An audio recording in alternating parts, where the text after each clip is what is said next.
Corona के नए variant Omicron से पूरी दुनिया दहशत में है, लेकिन ठीक इसी बीच डब्ल्यूएचओ ने एक राहत भरी खबर दी है।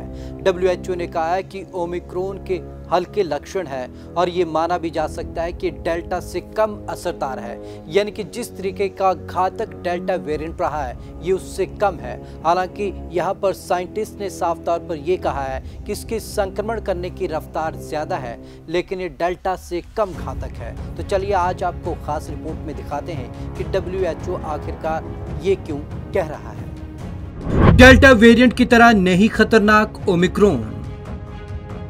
डब्ल्यूएचओ के अधिकारी का कहना है कि इस बात के कोई संकेत नहीं है कि वर्तमान वैक्सीन अस्पताल में भर्ती कराए जाने और मौतों की संख्या को कम रखने में कम प्रभावी होंगी। यह अभी तक स्पष्ट नहीं हो पाया कि डब्ल्यूएचओ किस साक्ष्य की ओर इशारा कर रहा है। इसके बावजूद अब डब्ल्यूएचओ ने पहली बार आधिकारिक तौर पर स्वीकार किया है कि डेल्टा वेरिएंट की तरह से ओमिक्रॉन वेरिएंट दुनिया में तबाही नहीं मचाएगा, जैसा कि शुरू में आशंका जताई गई थी। दक्षिण अफ्रीका में 10 लाख की आबादी पर 46 मामले। ओमिक्रॉन के खतरे के बाद भी दक्षिण अफ्रीका में अभी भी आबादी के लिहाज से ब्रिटेन और अमेरिका की तुलना में कम कोरोना मामले आए हैं। ऑक्सफोर्ड यूनिवर्सिटी के शोध के मुताबिक दक्षिण अफ्रीका में 10 लाख की आबादी पर 46 मामले सामने आए हैं। वहीं ब्रिटेन में 10 लाख की आबादी पर 628 और अमेरिका में 246 मामले सामने आए हैं।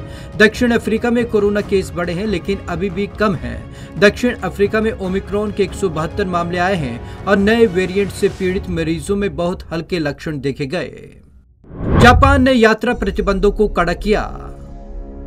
इस बीच कोविड-19 के ओमिक्रॉन वेरिएंट ने बुधवार को दुनिया की परेशानी को और बढ़ा दिया, क्योंकि जापान ने यात्रा प्रतिबंधों को कड़ा कर दिया। वही वायरस के नए स्वरूप से संक्रमण के मामले कुछ और संस्थानों पर सामने आए और नए साक्ष्य से स्पष्ट हो गया कि यह स्वरूप सोचे गए समय से हफ्ते पहले से व्याप्त था। यूरोप के कई देश डेल्टा से जूझ रहे। इस बीच यूरोप के कई देश अभी कोविड के पुराने स्वरूप डेल्टा से जूझ रहे हैं। वहां संक्रमण के मामले तीव्र गति से बढ़ रहे हैं और अस्पतालों में मरीजों के भर्ती होने की दर भी बढ़ी है। उसने सभी अंतर्राष्ट्रीय एयरलाइंस को देश में आने वाली उड़ानों के लिए टिकटों की बुकिंग दिसंबर अंत तक के लिए बंद कर दी है। जापान ने पेरू से कतर होते हुए आए एक व्यक्ति में इस स्वरूप की पुष्टि हुई, जो देश में ओमिक्रॉन का दूसरा मामला है। अमेरिका अंतर्राष्ट्रीय यात्रियों के नियम करेगा कठोर।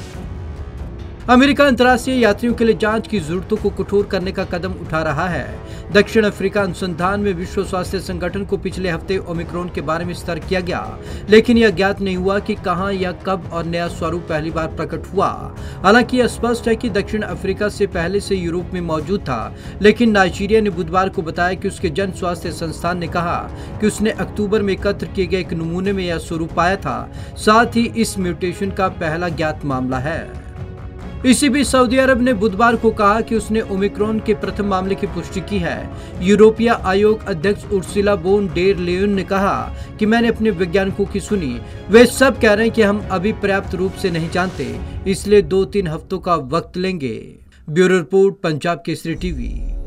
उधर जर्मनी के वैज्ञानिकों का कहना है कि क्रिसमस से ठीक पहले कोरोना के मामलों में इजाफा हो सकता है, यानी कि अंदर ही अंदर क्रिसमस से पहले कोरोना लगातार रफ्तार पकड़ सकता है। और आपको बता दें कि तमाम देश एहतियात के तौर पर हर संभव कोशिश कर रहे हैं, यानी कि उड़ानों पर प्रतिबंध लगाया जा रहा है, ट्रेसिंग को बढ़ा दिया गया है और हर संभव कोशिश की जा रही है ओमिक्रॉन से बचने के लिए। तो आज की इस खास रिपोर्ट में बस इतना ही। विवेक शर्मा को दीजिए इजाजत। नमस्कार।